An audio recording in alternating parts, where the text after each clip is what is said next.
Welcome to AI Unraveled, your weekly strategic briefing.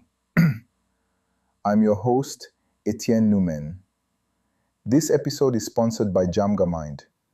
If you want to skip the ads and get straight to the intelligence, click the link in our show notes for our premium ads-free feed at DjamgaMind. This was the week the floor moved. From the Supreme Court's definitive ruling on human authorship to the Pentagon blacklisting Anthropic, the rules of the game have changed.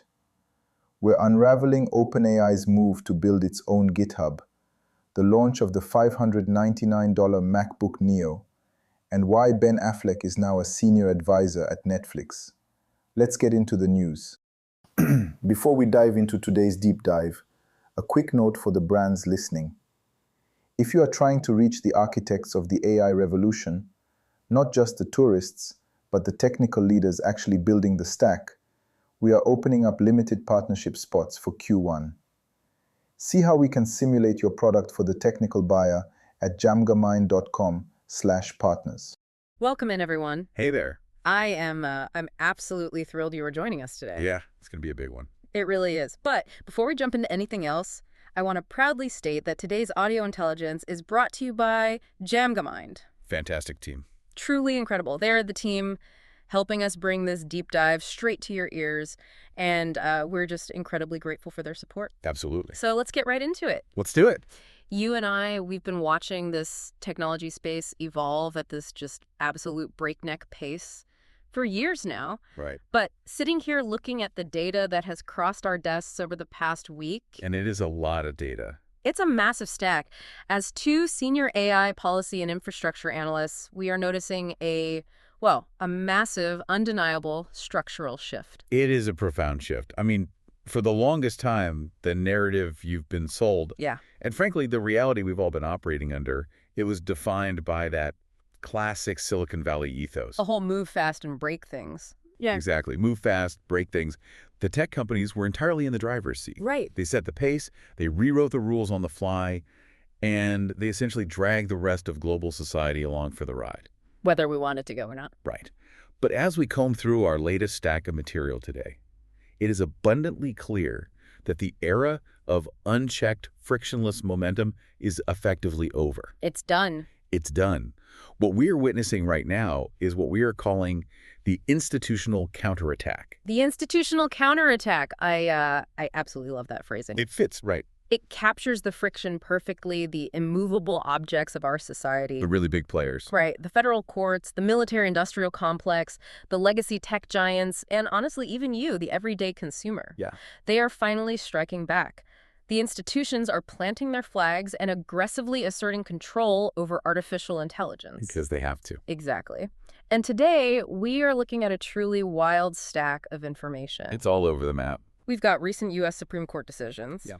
We have the White House's newly unveiled National Cybersecurity Strategy. Official Pentagon blacklists. Right. Leaked technical specs for unreleased Apple hardware. That one's huge. And reports on a massive consumer backlash that is actually forcing billion-dollar AI models to rewrite their own personalities. And this is why you really need to pay attention to this shift. Why should you care, right? Exactly. Why should you care about a bunch of legal filings and hardware specs? Yeah. Because this counterattack dictates not just what artificial intelligence is technologically capable of doing. Right, of the specs. Right. But who actually gets to control it? Who gets to own the creative output? And who can weaponize it. Ultimately, yes. Who is legally permitted to weaponize it in your daily life? Wow. We are transitioning from a wide open question of, what can AI do? To what will human institutions actually allow it to do? Exactly. And the answers we are seeing in the data this week are complicated, contradictory, and incredibly high stakes. Okay, let's unpack this. Sure. We have to start with the foundational legal battle. The courts. Because the courts are drawing a very hard line in the sand regarding what an AI actually is in the eyes of the law. Right. I was reading through this recent U.S. Supreme Court decision. The copyright one. Yeah, and they just made a massive move by declining to hear a specific copyright case.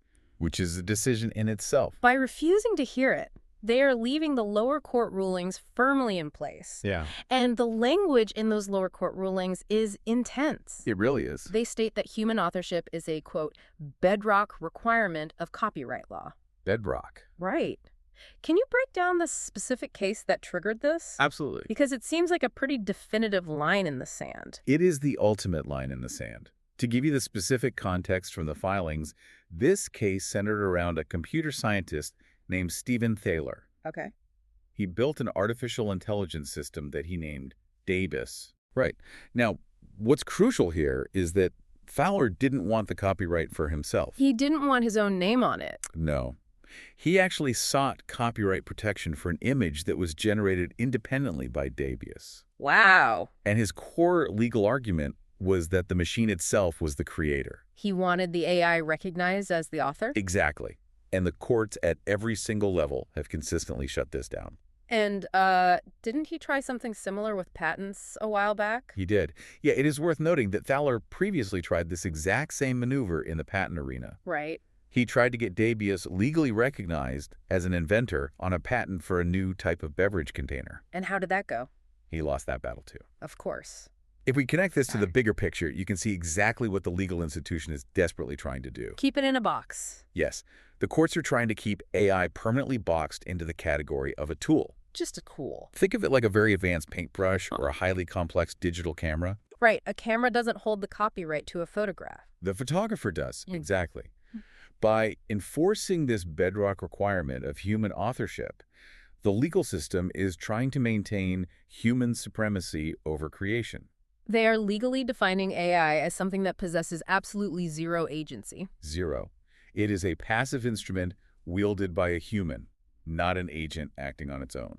So U.S. intellectual property law is taking a completely unified stance here. Very unified. Fully autonomous AI systems simply cannot be recognized as authors or inventors, period. Period. And what's fascinating is seeing how the massive entertainment platforms are scrambling to align themselves with this exact, tool, not agent legal framework. Why, they have to protect their assets. Let's look at the movement we're seeing from Netflix. Okay. They just announced they are acquiring a filmmaking technology startup called Interpositive. Oh, yeah, the Ben Affleck one. Yeah.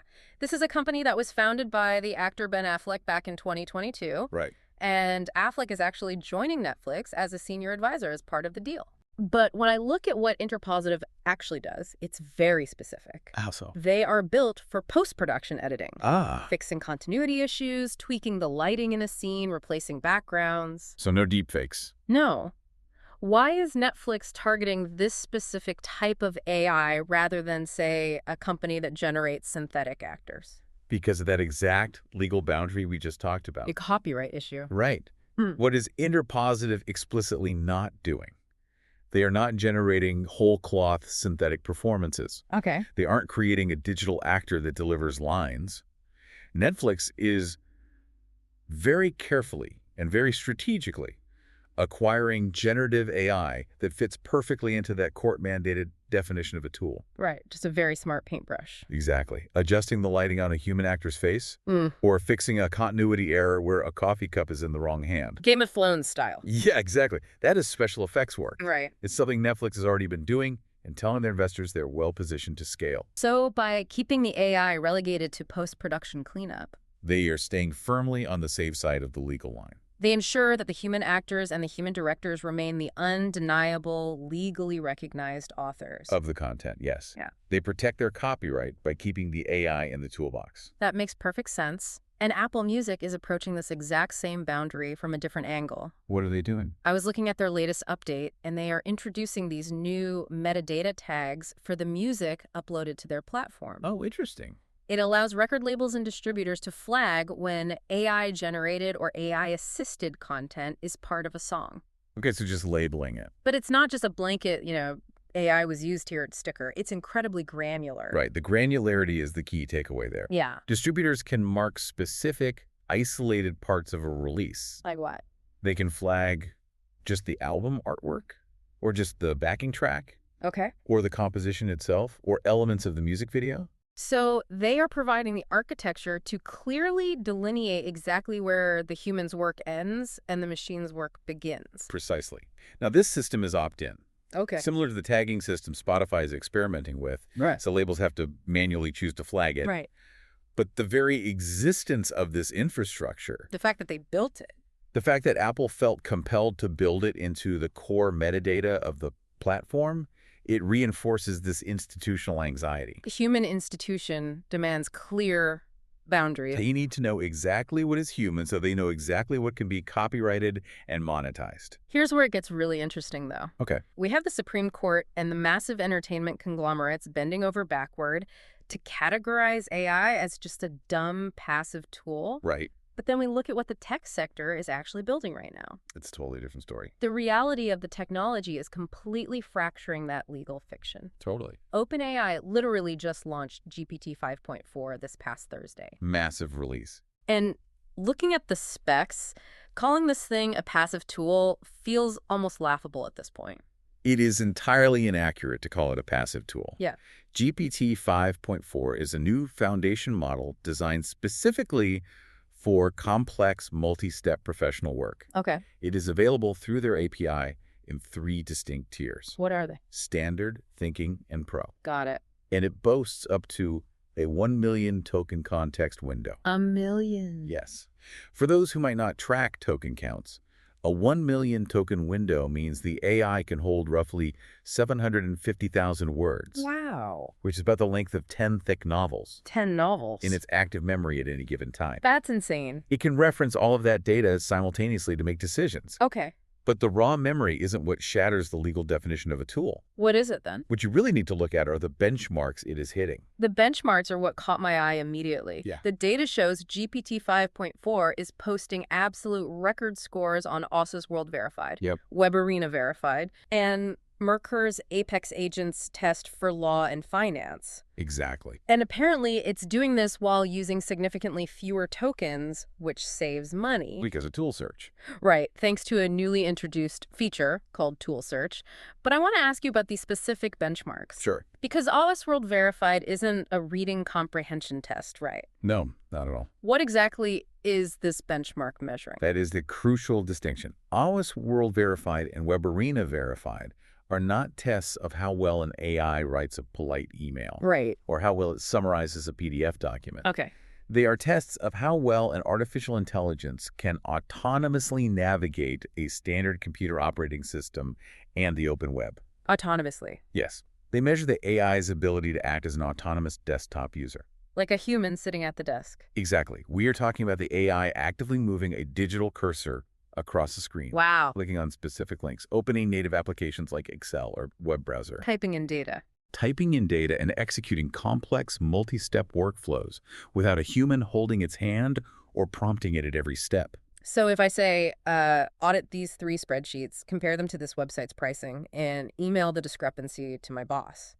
It just takes control of the desktop and does it. That is wild. Precisely. And that new feature you mentioned, Tool Search, Yeah, is what makes this economically viable. that's her. Instead of the AI needing to load every single possible instruction into its memory at once, Which would be super expensive. which costs a fortune in computing power, yeah. Yeah. Tool Search allows the AI to autonomously search for and select the specific digital tools it needs for a specific microtask. Oh, I see. Use them and then discard them. It makes the AI an independent problem solver. Exactly. So the tension here is just palpable. You can feel it. You have the highest court in the land issuing rulings based on the rigid premise that AI has no agency, Right. that it is merely a paintbrush waiting for a human hand. Meanwhile, the biggest tech company in the world is actively releasing software that can autonomously operate your entire desktop environment. Taking distinct actions. Right. And making localized decisions as an independent agent. It's a total contradiction. The courts say AI has no autonomy, but the tech sector is actively commercializing fully autonomous digital workers. It is a massive slow-motion collision course. That's a great way to put it. The legal institution is essentially trying to govern a technology that no longer exists. The simple chatbot of 3 years ago. Right. Meanwhile, the technology that does exist is rapidly outpacing the legal frameworks designed to cage it. Yeah. It's like trying to regulate a self-driving car using the rulebook for a horse-drawn carriage. It just doesn't work. No. And if you think the tension between the federal courts and Silicon Valley is high, Oh, boy. wait until we look at what happens when these autonomous capabilities intersect with the most powerful, well-funded institution on Earth. The military-industrial complex. That is the perfect pivot, because the highest stakes battleground we are tracking in our sources today is absolutely national security. Without a doubt. The U.S. Department of War, effectively the Pentagon, Right. has officially blacklisted Anthropic. Huge news. They have labeled the company a supply chain risk to national security. Yeah. Now, I saw the specific statute cited was 10 U.S.C. 3252. That's the one. What exactly does that statute allow the government to do? It's powerful. Because a supply chain risk sounds like bureaucratic paperwork, but my understanding is this is incredibly serious. It is not just paperwork. It is a highly punitive designation. Okay. For those who aren't steeped in defense procurement law, Statute 10 U.S.C. 3252 grants the Department of Defense the authority to exclude a source. Meaning a specific company. Right, a company or contractor. It excludes them from the military supply chain if they determine that the company presents a risk to national security. So they just cut them out. It effectively allows the Pentagon to say, not only are we not buying from you, we are mandating that none of our other contractors can use your core technology in the systems they build for us. Wow. It's a quarantine. It is a quarantine. And the reason behind this designation is where the core philosophical conflict lies. What happened? According to the filings, the Pentagon issued this blacklist after Anthropic's CEO, Dario Amodei, explicitly refused to give the U.S. military unrestricted access to their technology. And Amodei drew a very specific line in the sand, right? He did. It wasn't just a blanket anti-military stance. Correct. He specifically objected to their AI models being used for two things: Okay. mass domestic surveillance and fully autonomous weapons systems. Let's focus on that second one. We need to be clear about that second term. Autonomous kinetic warfare is the specific military term for physical, lethal combat. Right. It means giving an AI the ability to identify a physical target and deploy lethal force. Firing a missile, dropping a bomb, steering a drone. Exactly. Yeah. Without a human pulling the trigger. Amodei said absolutely not to that, and the Pentagon responded with a blacklist. Now, to fully understand the government's position and why they reacted so aggressively to Anthropic's refusal, we have to look at the broader cybersecurity landscape that is being shaped right now by the current administration. We do. We have the details of a newly unveiled 7-page national cybersecurity strategy released by the White House under President Trump. Right. And I want to pause here and be very clear with you listening. As analysts, our mandate on this deep dive is strict impartiality. Absolutely. We are not here to endorse this strategy, and we are not here to condemn it. No.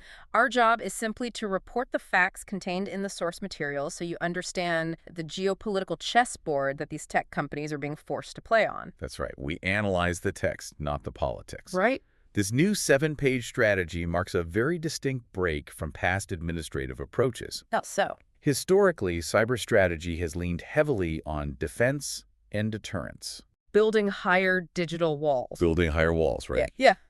This new document places offensive cyber operations at the absolute center of U.S. policy. Offensive? Yes.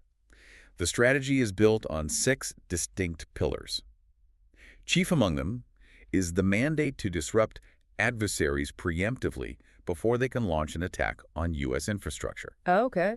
It also heavily focuses on cutting back on cyber regulations for private businesses, Deregulation. modernizing federal networks, using AI, and implementing what is called zero trust architecture. Let's define that really quickly, because zero trust sounds like a buzzword, but it's actually a very specific IT framework. Yes. For those who haven't built network infrastructure, zero trust basically means the system assumes a breach has already happened. Oh, interesting. In older networks, once you logged in and passed the firewall, you were trusted to roam around the internal network. Right, you're inside the castle. Exactly. Zero trust requires constant, continuous verification from every single user and device, even those already deep inside the network perimeter. So it never stops checking your ID. It operates on the principle of never trust. Always verify for every single digital interaction. And along with those defensive modernizations, our sources also note that for the first time ever, a national cybersecurity strategy explicitly references cryptocurrencies and blockchain technology as elements of the national cyber posture. That is a first. Now, this highly aggressive, preemptive posture has its detractors. We are seeing critics of the strategy warn that pushing offensive operations and pursuing deep deregulation could inadvertently expose critical domestic systems. Right. They argue that preemptive strikes could actively invite retaliatory cyber attacks from hostile state actors. The blowback. Exactly. Again, we aren't taking a side on whether this offensive pivot is the right or wrong approach for the country, but we absolutely have to understand that this strategy is the official operational playbook the Pentagon is now executing. And what's fascinating here is the ideological head-on collision.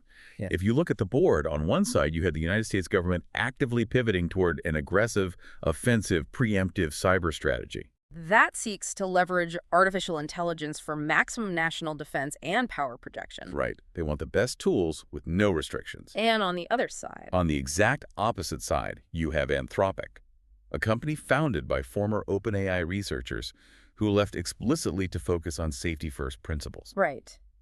Anthropic is drawing a hard ethical line and saying, we will not allow our technology to be used for autonomous kinetic warfare or mass surveillance. It's a fundamental incompatibility. Structural incompatibility between the institution of the state, which demands security through superiority, and the corporate governance of an AI lab, which demands security through restriction. And the fallout from this collision is literally fracturing the entire tech world. It's splitting it open. Because Anthropic isn't just taking this blacklist lying down. I was reading through the court dockets, and Anthropic is officially planning to sue the Department of War over this 10 U.S.C. 3252 designation. That's right. Their legal argument is really interesting. They are arguing that the statute is supposed to have a very narrow scope, How narrow? that it should only apply to government customers who are using their chatbot, Claude, as a direct, active part of Department of War contracts. Okay. They are arguing the Pentagon is overreaching by trying to use the designation to taint all of Anthropic's broader, non-military business relationships. Right. They are fighting it in court. Mm-hmm. But from a PR perspective, they are trying to maintain the moral high ground while simultaneously doing intense damage control. Like what? For instance, Anthropic actually had to issue a public apology for a leaked internal post that was written by an executive. Oh, I saw that. They described the post as being written, quote, on a difficult day. Yeah. They admitted the tone of the leaked memo didn't reflect their careful, nuanced views on national security. They were walking it back. Big time. And they even went out of their way to offer continued support for warfighters during any transition period away from their software. So they are trying to thread an incredibly difficult needle here. Very difficult. They are defying the Pentagon's demands for unrestricted access, but they are terrified of looking openly hostile or unpatriotic to the U.S. military establishment. Meanwhile, the rest of big tech is essentially forced to choose sides. Or try not to. Right, try to walk a very precarious tightrope over the divide. Look at Microsoft and Google. Okay. Both companies have come out and publicly stated that their enterprise customers can still access Anthropic's AI tools, including Claude, through their respective cloud platforms. Completely ignoring the Pentagon's supply chain risk label. Exactly. Both Microsoft and Google are trying to parse the language, claiming they can safely keep working with Anthropic specifically on non-defense related commercial projects. I see why they are trying to maintain those commercial ties, but let's play devil's advocate here. Sure. That is a massive risk for Microsoft and Google. It is. Both of those companies rely heavily on incredibly lucrative, multi-billion-dollar government and defense contracts. Right. The Pentagon could easily decide to punish them for continuing to host Anthropic. Just cut them off, too. Exactly. But the executives at Google and Microsoft are facing intense pressure from the bottom up, too. From their own staff. Yes. There is a massive grassroots rebellion happening within the tech workforce right now. Yeah.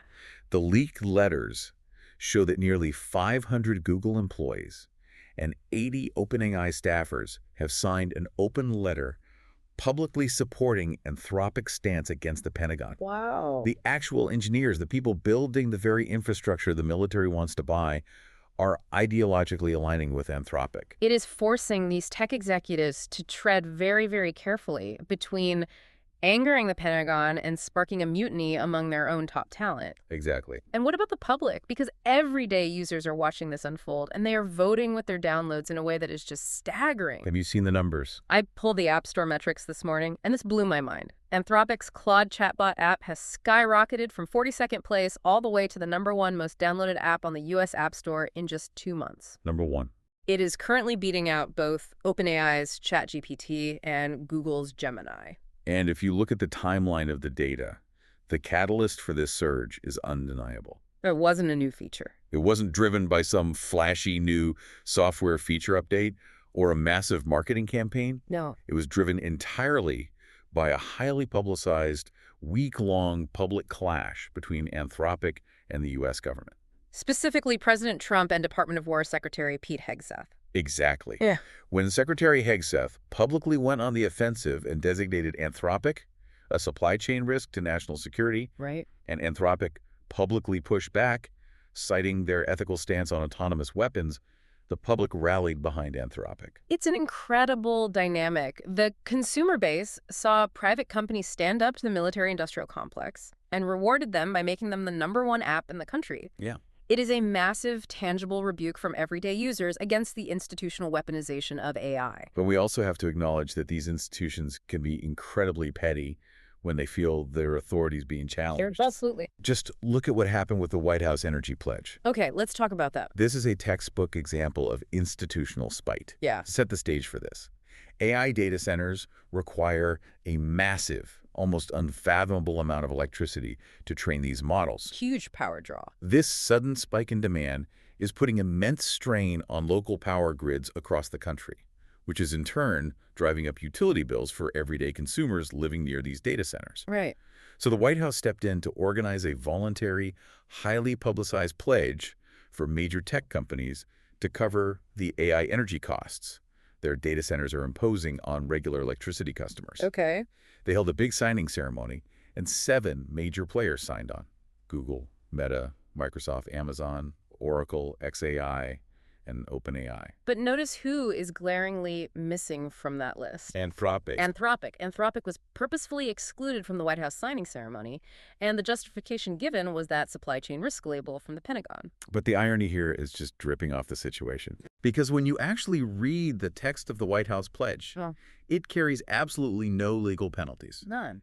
The White House has no actual jurisdiction over independent state utility commissions. So the pledge is entirely toothless. It's purely symbolic. Exactly. Enforcement of grid pricing falls to the exact same local state regulators who are already struggling to manage the rising bills. Right. The federal government can't force them to do anything. But here is the kicker. What's that? Anthropic, the company intentionally banned from the photo op, had already made the most concrete, financially binding commitment of anyone in the entire industry prior to the event. Wow. They had publicly pledged to cover 100% of consumer price increases caused by their specific data centers. So the political institution prioritized punishing Anthropic for defying the military over actually celebrating the company that was offering the most tangible, verifiable protection for the everyday consumer's wallet. It clearly demonstrates that for the state, demanding control and compliance is vastly more important than the actual public utility of the technology. Absolutely. So if we look at the board right now, we have the courts trying to legally define AI out of existence as an independent agent. Right. And we have the military trying to forcefully draft it into compliance as a weapon. Yes. But how do you actually enforce control over a digital intelligence that lives in the cloud? You have to get physical. The answer is physical. You have to control the physical pathways the AI uses to reach the end user. Exactly. You have to physically institutionalize it, which brings us to the concept of hardware integration and the closed loop. This is critical. Ask yourself this. If you were a massive tech giant, how do you get a fully autonomous desktop agent like the GPT-5.4 model we talked about earlier into the hands of millions of people while maintaining total undeniable control over what it does? You control the endpoint. A hardware. You control the physical hardware the user touches. And this week, Apple made a hardware move that's going to fundamentally reshape the consumer AI landscape. What did they do? They announced the MacBook Neo. This is a brand new laptop that completely replaces the 13-inch MacBook Air as their entry-level option. The new baseline. But the absolute headline here is the price point.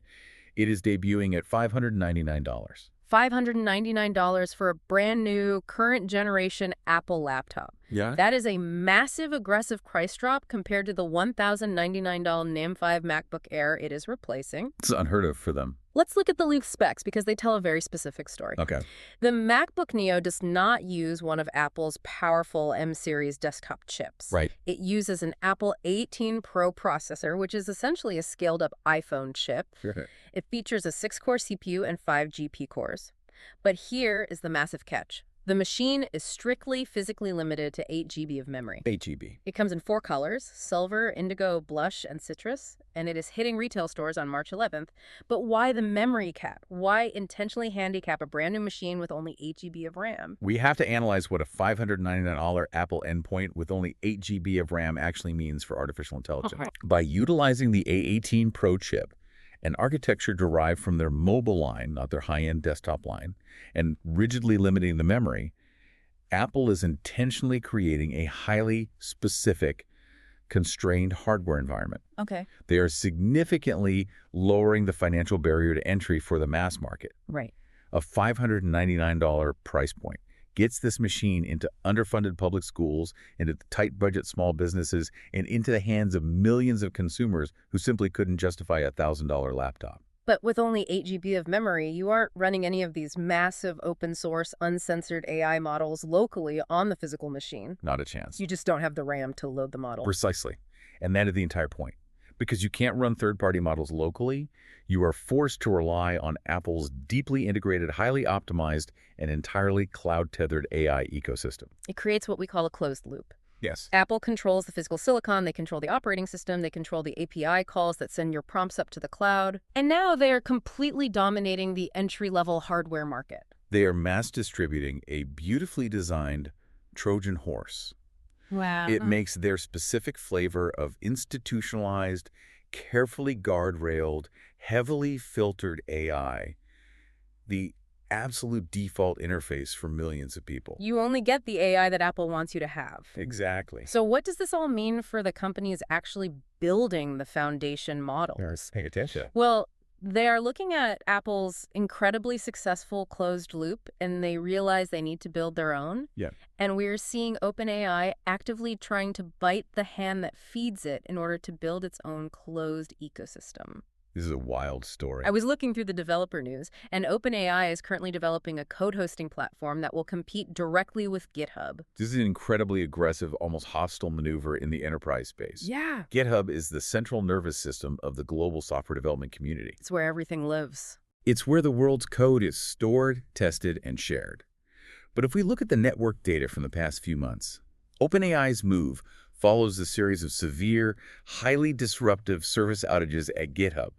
Oh, right. We are talking about deep network faults that severely degraded GitHub actions, broken connections with their AI copilot, and massive Azure server configuration problems that cascaded across multiple geographic regions, locking developers out of their own work. That's a nightmare for developers. OpenAI is essentially looking at this instability and saying, the current legacy infrastructure is too unstable for the AI era, so we are going to build our own from the ground up. But here's the massive geopolitical tech problem staring them in the face. Microsoft. Microsoft owns GitHub. Microsoft also holds a massive financial stake in OpenAI. And Microsoft provides the Azure cloud server infrastructure that OpenAI entirely depends on to train and run its massive models. This raises an incredibly important question. How long can this marriage of convenience actually last? It seems unsustainable. OpenAI is utilizing Microsoft's billions of dollars and Microsoft's massive compute power to build a direct,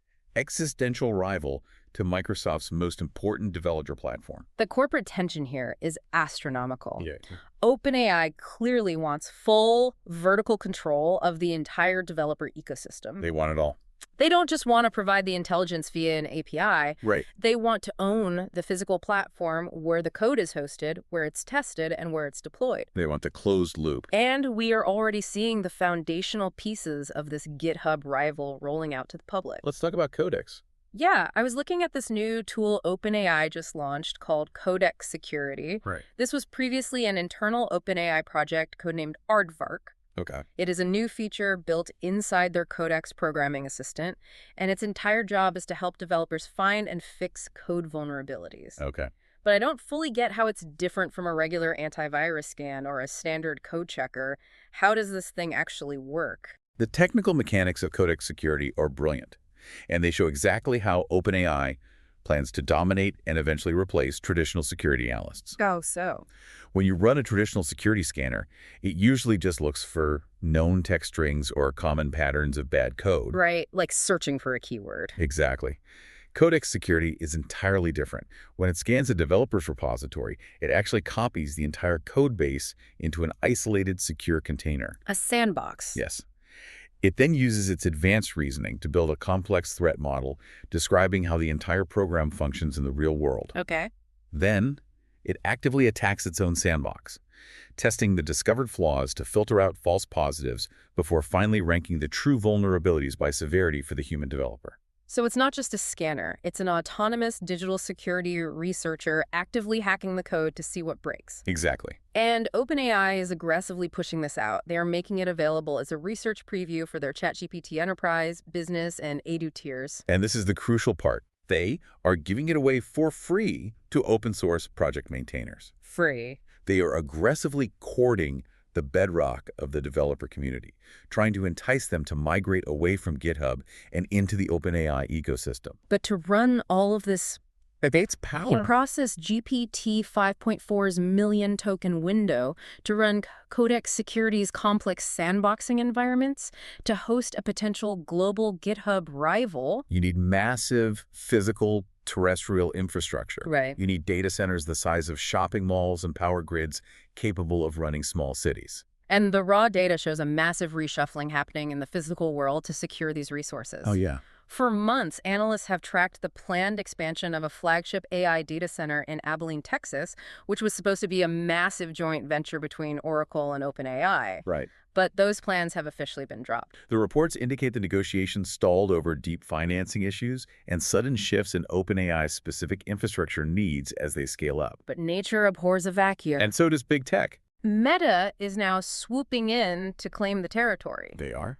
They're actively considering leasing that exact planned expansion site in Abilene from the real estate developer, Crusoe. Okay. And NVIDIA, the company that makes the highly coveted AI chips everyone is fighting over, Right. is right there in the middle, helping to facilitate the talks between Meta and Crusoe. NVIDIA is actively paying a $150 million deposit just to secure a guarantee that its chips will be the ones filling the facility, regardless of who ends up leasing it. It is a high-stakes game of multi-billion-dollar musical chairs. It is. Now, we should clarify for you listening that the broader, massive 4.5 gigawatt data center capacity deal between Oracle and OpenAI is still on track. Right. They're just abandoning the Abilene site and moving to other locations, including a major project near Detroit. Okay. But this constant, frantic maneuvering for physical land, power access, and silicon allocation proves a vital point. What's that?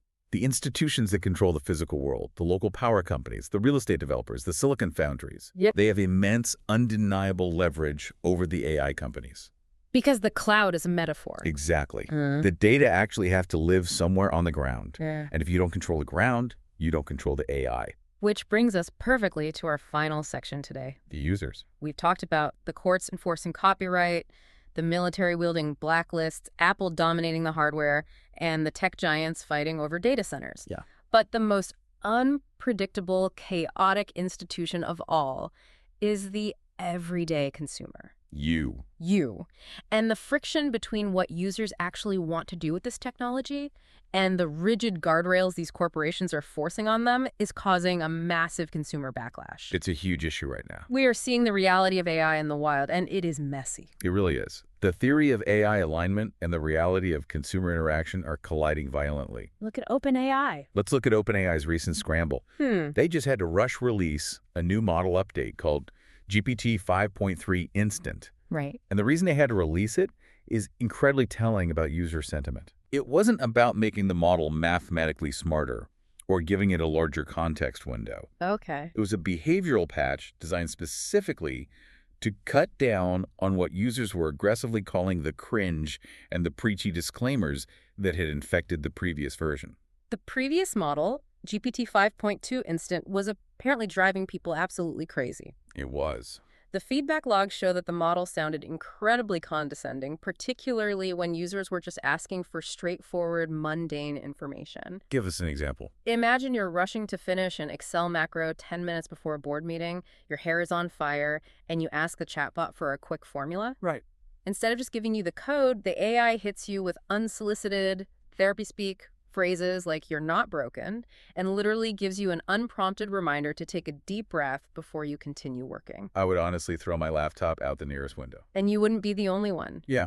This exact frustration birthed what industry analysts have been calling the quit GPT movement. People just leaving.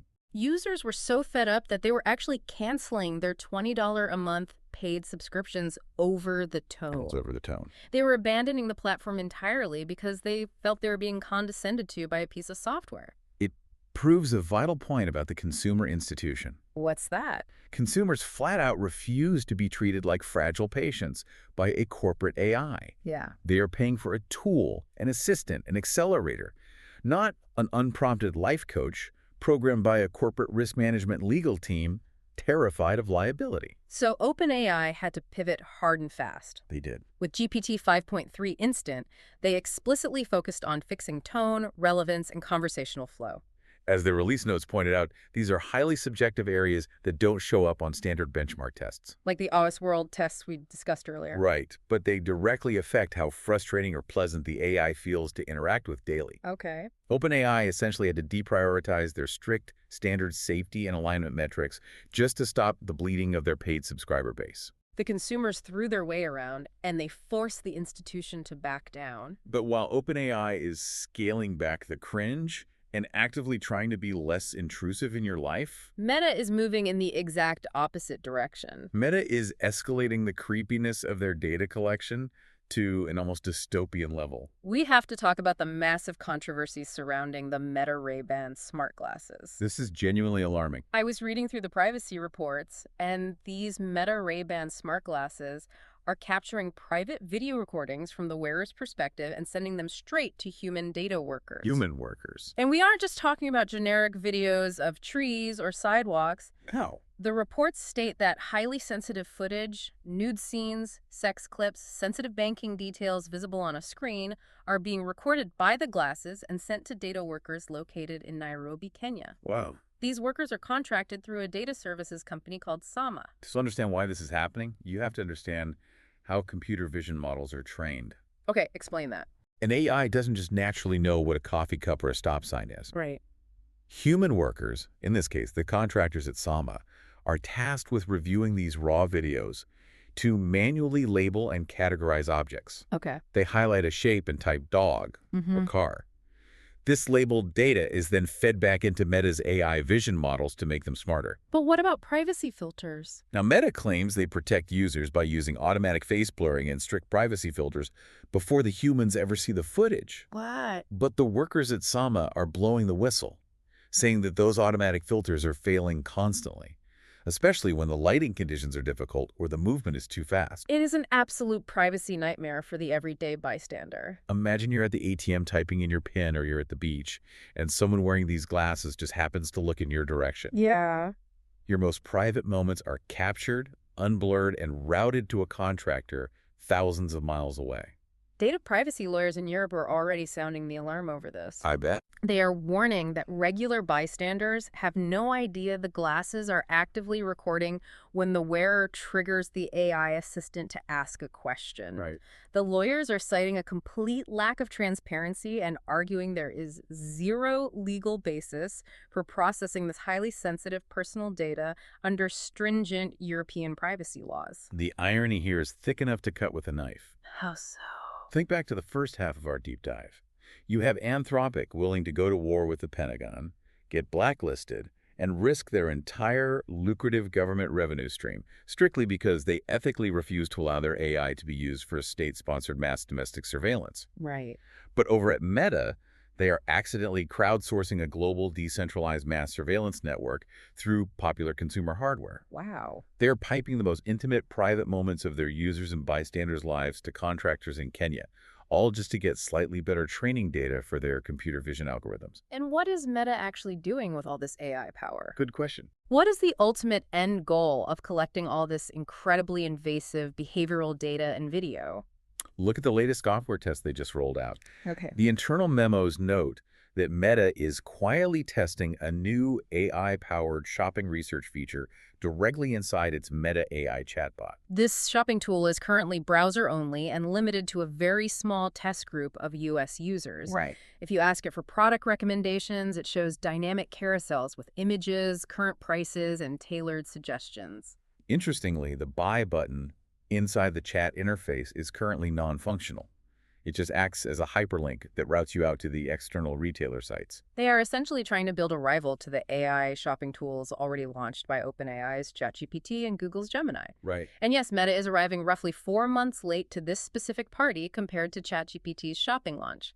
They are late to secure the major retailer partnerships. I see why you might dismiss them as being late, but let's play devil's advocate. You cannot underestimate Meta in the e-commerce space. That's true. They may be late to the chat-based shopping interface, but they're bringing a weapon no one else has. The data. The combined, deeply granular behavioral data of 3.2 billion daily active users across Facebook Shops, Instagram Shopping, and WhatsApp. That is an insane amount of data. They're leveraging an ocean of human behavior, tracking what you linger on, what you click, and what you buy. It proves a somewhat cynical point. What's up? Despite all the lofty philosophical talk from Silicon Valley about artificial general intelligence curing diseases and solving humanity's grandest challenges, the ultimate immediate goal for many of these massive institutions remains pure, unadulterated e-commerce dominance. We want the most advanced intelligence in human history to accurately guide your wallet to the checkout page. It really does always come back to the wallet. Always. So let's pull all of these massive disparate threads together. To do it.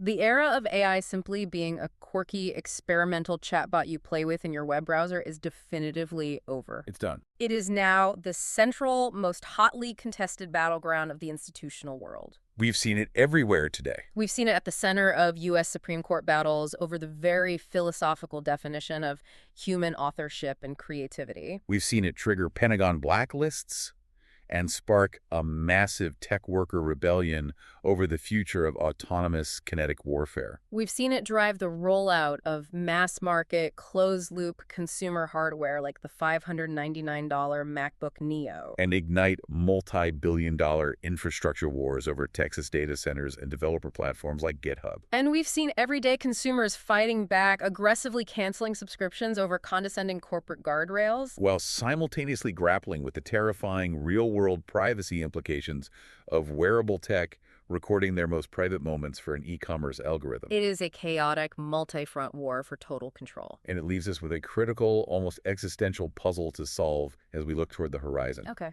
I want you to really think about this as you go about your week. Lay it on us. If AI systems become deeply physically integrated into our daily hardware, like the limited memory MacBook Neo, Right. and if they manage to autonomously control our underlying code infrastructure through systems like OpenAI's new GitHub rival. Okay. But the courts adamantly refuse to ever grant them legal authorship, and world governments aggressively demand they be weaponized for national security. Wow.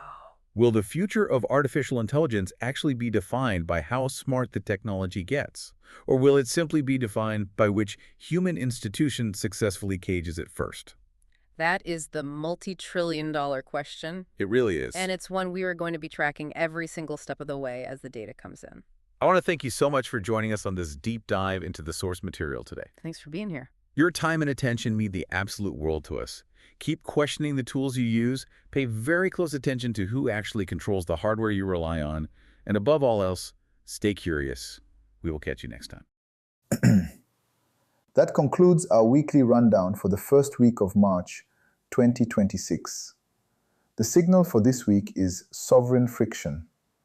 We are seeing models become more autonomous, while governments become more restrictive. This episode was made possible by DjamgaMind. If you found this weekly summary valuable, but want to skip the ads next time, join our premium DjamgaMind ads-free feed on Apple Podcasts. I'm Etienne Noumen.